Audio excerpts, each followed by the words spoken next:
పేరేం పేరు? ఎక్కడి నుంచి వచ్చారు మీరు? నా పేరు శనివారం రమేష్ బాబు, సీరియల్ నెంబర్ 43.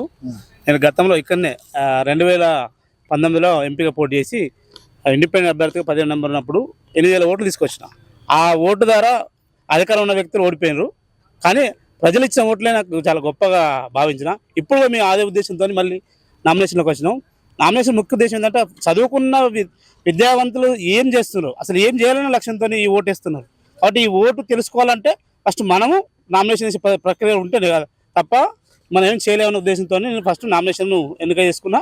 ముఖ్యంగా ఏంటంటే ప్రభుత్వం చేసే ప్రతి తప్పులు, ఈ గత ప్రభుత్వాలు కానీ ఈ ప్రభుత్వాలు చేసే ప్రతి తప్పులు ఏంటంటే విద్యకు మనకు మొత్తం దూరం చేస్తున్నారు. వెనకటి నుండి వచ్చింది ఏంటంటే ప్రతి ఒక్కరు చదువుకుంటే కనీసం ఉపాధి వస్తుంది, విద్య వస్తుంది, దానివల్ల మనకు భవిష్యత్ తరాలు మారుతాయి అనుకున్నాం. కానీ ఇప్పుడు ప్రతిదీ ప్రైవేట్ సెక్టర్ అయిపోయింది. ప్రైవేట్ సెక్టర్లో మనం కనీసం ఒక వస్తువు కొనుక్కునే పరిస్థితులు లేకుండా పోతున్నాం.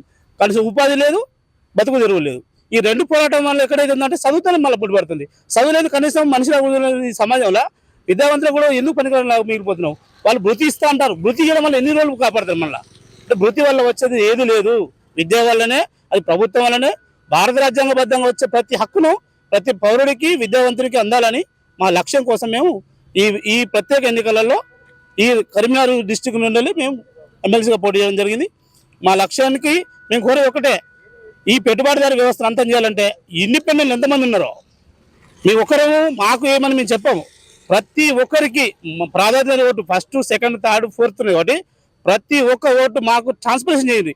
3,80,000 ఓట్లు ఉన్నప్పుడు 3,80,000 ఓట్లు కలిగిన విద్యావంతులు అందరూ ఈ ఇండిపెండెంట్లకు 56 మందిలో ఎంతమంది ఇండిపెండెంట్ ఉన్నారో ఎన్నిక చేసుకొని పర్టికులర్ చూసుకొని వాళ్ళకు ట్రిక్ చేస్తే మినిమం ఒక వ్యక్తికి వచ్చి 5,000 నుంచి 4,000 ఓట్లు వస్తే అప్పుడు ప్రతి నిరుద్యోగునికి అర్థమవుతుంది. అంటే పెట్టుబడిదారు వ్యవస్థను అంతం చేయాలంటే మాలాంటి సపోర్ట్ చేయండి. ఆ సపోర్ట్ వల్లనే మేము మీకోసం ఉన్నాం, మా కోసం మీరున్నాం తెలుస్తుంది.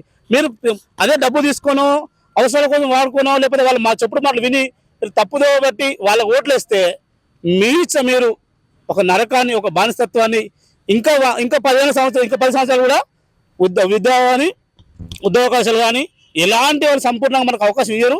పెట్టుబడిదారు వ్యవస్థ ఉంది కాబట్టి పెట్టుబడి వాళ్ళు పెట్టినంతసేపు మనం ఇట్లనే బానిసలో ఉండాల్సిన పరిస్థితి. కాబట్టి ఈ బానిస వ్యవస్థ పోవాలంటే కానిశ్రాము ఈ భారత రాజ్యాంగం బద్ధంగా నడిపించిన సారు బహుజన సమాజ్ పార్టీని ఎంతో విధంగా తీసుకొచ్చి ప్రజల దగ్గరికి పాలన తీసుకొచ్చి యూపీలో చాలా మటుకు జరిగింది. కానీ ఆ విధానంగా ఎక్కడ జరగనిస్తలేరు.